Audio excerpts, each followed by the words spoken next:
Olá, a paz do Senhor, amados irmãos. Hoje eu vim falar sobre um estudo muito importante e edificante para a tua vida. Vou estar falando sobre a morte espiritual. Vamos lá? Sem demora.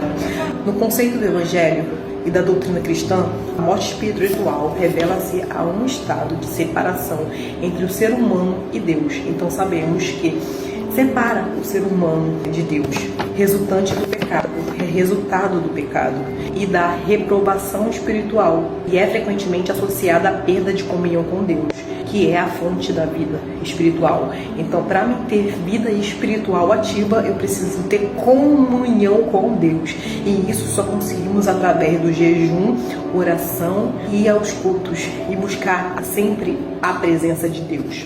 E essa ideia é contrária à vida espiritual, que é marcada pela relação íntima com Deus, pela fé e pela prática dos ensinamentos de Cristo. Então, para mim ter comunhão com Cristo, eu preciso não só seguir seus mandamentos, mas ter comunhão com o seu Espírito Santo.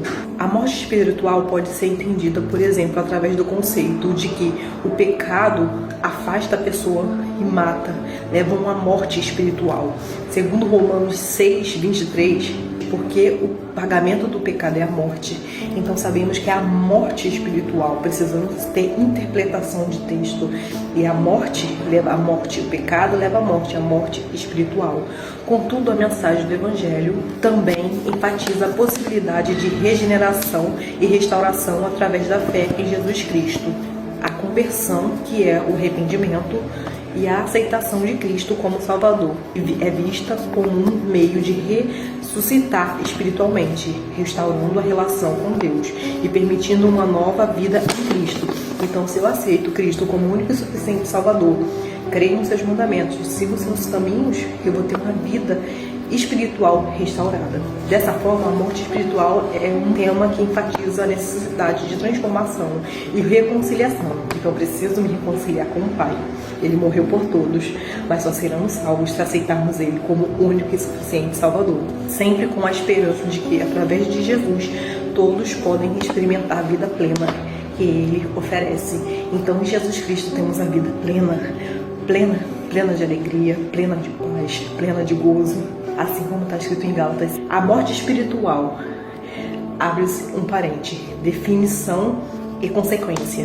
A morte espiritual representa mais do que a mera ausência de vida. Trata-se de um estado de alienação e separação de Deus.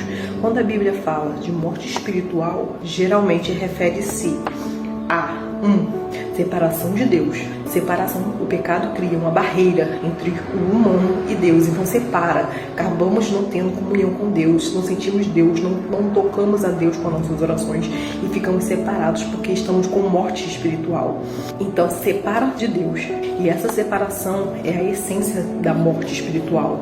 O relacionamento íntimo e harmonioso que existia geralmente no Éden é rompido, e a comunhão com o Criador é perdida. Então perdemos a ligação com o Pai. Mas graças a nosso Jesus, esse véu que se rasgou, deu o seu único filho para morrer por nós, temos o direito de ser chamados novamente de filho. Segunda consequência, consequências práticas. A morte espiritual não é apenas um conceito teológico, mas tem implicações práticas na vida cotidiana. Um indivíduo em estado de morte espiritual pode experimentar vazio, desespero, falta de propósito e uma desconexão com a verdade espiritual. Com o passar do tempo, isso pode levar a um estilo de vida que reflete essa alienação, resultando em ações e escolhas que perpetuam essa separação. Quando acontece essa separação e essas práticas, as pessoas começam a não ter mais santidade diante da casa do Pai, mais reverência pela casa do Pai. Então vão para a casa do Pai e não conseguem mais ter esse ligamento com o Pai. Começam a dormir durante o culto, começam a conversar durante o culto, começam a falar besteiras, mexer no telefone, começam a não ter mais respeito com o Pai, porque elas já estão separadas pelo pecado. O pecado as afasta da presença de Deus, da presença do Espírito Santo, que tanto queima dentro de nós, e nós queremos essa comunhão. Terceira parte é a natureza do pecado. O pecado é muitas vezes descrito como a causa fundamental da morte espiritual. O Novo Testamento especialmente menciona o caído ou decaído. natureza caída do ser humano, que está inclinado ao pecado, e essas tendências natural para desviar-se dos ensinamentos de Deus, e é o que perpetua a morte espiritual. Nós já temos como ser humano a natureza pecaminosa, mas quando levantamos a mão e aceitamos Cristo como o único e suficiente Salvador, Ele que peleja nossas guerras. Mas para Ele pelejar nossas guerras, precisamos se manter firmes e fiéis na Sua presença. Então, o pecado que nos afasta de Deus precisa ser removido, as portas precisam ser fechadas, as brechas que Satanás tem sobre a nossa vida precisam ser arrancadas. Número 4. A esperança da redenção. Apesar do estado de morte espiritual ser uma realidade, a mensagem do Evangelho é profundamente esperançosa. Então, no Evangelho temos a esperança. Salvação em Cristo. Então, no Evangelho temos as esperanças. O Evangelho é a esperança. Aleluia. De salvação, de um melhor, de transformação, de regeneração, de transformação sobre a nossa casa, sobre a nossa família, sobre a nossa vida. Continuando, salvação em Cristo. A centralidade de Jesus Cristo na mensagem cristã é a resposta à morte espiritual. O Evangelho ensina que Ele veio para oferecer reconciliação através da sua morte e ressurreição através da sua expiação. Os crentes podem ser perdoados e reconciliados com Deus, passando da morte para a vida. Em João 5:24. Jesus afirma que quem ouve a minha palavra e crê naquele que me enviou tem a vida eterna. Então, se crer em Jesus Cristo, temos a vida eterna. Ele é o nosso advogado fiel e tem a vida eterna e não entra em julgamento, mas que já passou da morte para a vida. Quem aceitar Jesus já passou morte para a vida. E sobre a nova vida, a transformação que ocorre na vida de uma pessoa que aceita Cristo é frequentemente descrita em termos de nova criação. Em 2 Coríntios 5:17, Paulo escreve: é assim que se alguém está em Cristo, é nova criatura. As coisas antigas já se passaram, eis que fizeram novas. Essas novas vidas é caracterizada por uma nova perspectiva, novos objetivos e uma restauração de relacionamento com Deus. Então, se eu aceito Cristo, se eu tenho uma nova criatura, Deus vai transformar todas as áreas da minha vida. Número 3.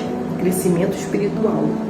Após a aceitação de Cristo, o processo de santificação começa. Este é um caminho, contudo, de crescimento espiritual, onde o crente aprende a viver de acordo com a vontade de Deus. Então eu não vou viver como eu quero, como minha carne quer, não vou me vestir como eu quero, falar o que eu quero, pensar o que eu quero. Vou pensar o que Deus quer que eu pense, vou falar o que Deus quer que eu fale, vou tratar quem Deus quer que eu trate, e vou libertar quem Deus quer que eu liberte. Não vivo mais eu, mas Cristo vive em mim. E as coisas antigas já se passaram, eis que fizeram novas coisas. E essas novas coisas e essa nova vida é caracterizada por uma nova perspectiva, novos objetivos e a aceitação de Cristo. O processo de santificação começa, e este é um caminho, contudo, de crescimento espiritual, onde o crente aprende a viver de acordo com a vontade de Deus, superando os efeitos do pecado e desenvolvendo uma vida de fé, amor e obediência. Então, seja obediente à palavra de Deus, seja obediente ao seu pastor, seja obediente à sua igreja. Continuando, implicações práticas para o crente. Para os cristãos, a compreensão da morte espiritual é uma realidade. Para muitos, inspira os crentes a compartilhar a mensagem do Evangelho. A salvação em Cristo e vida é vista como a única esperança para aqueles que vivem fora da comunhão em Deus. Arrependimento e perdão. O chamado ao arrependimento é um aspecto essencial da fé cristã. Reconhecer a própria condição da morte espiritual e buscar o perdão de Deus. Precisamos que Deus nos perdoe nossos pecados, nossas falhas, nossos erros a todo tempo. E é um passo crucial para a restauração, a comunhão com Deus, que nos tira dessa morte espiritual. E terceiro, vigilância espiritual. A vida cristã é frequentemente vista como uma jornada que exige vigilância e recursos contínuos. Os crentes são encorajados a permanecer firmes na fé, evitando quedas na morte espiritual e buscando uma vida ligada os preceitos do Evangelho.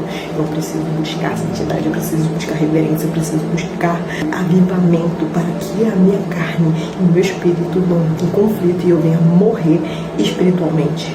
E na minha conclusão eu coloquei: a morte espiritual, conforme é ensinada no Evangelho, é uma condição crítica que afeta a humanidade em sua totalidade. No entanto, ela é contrabalançada pela esperança de redenção em Cristo, que oferece vida, perdão e possibilidade de uma nova relação com Deus. A mesma mensagem cristã, portanto, é de transformação, esperança e um chamado à vida plena que se encontra em uma relação restauradora com o Pai, o nosso Deus. Restaura uma comunhão com o Criador.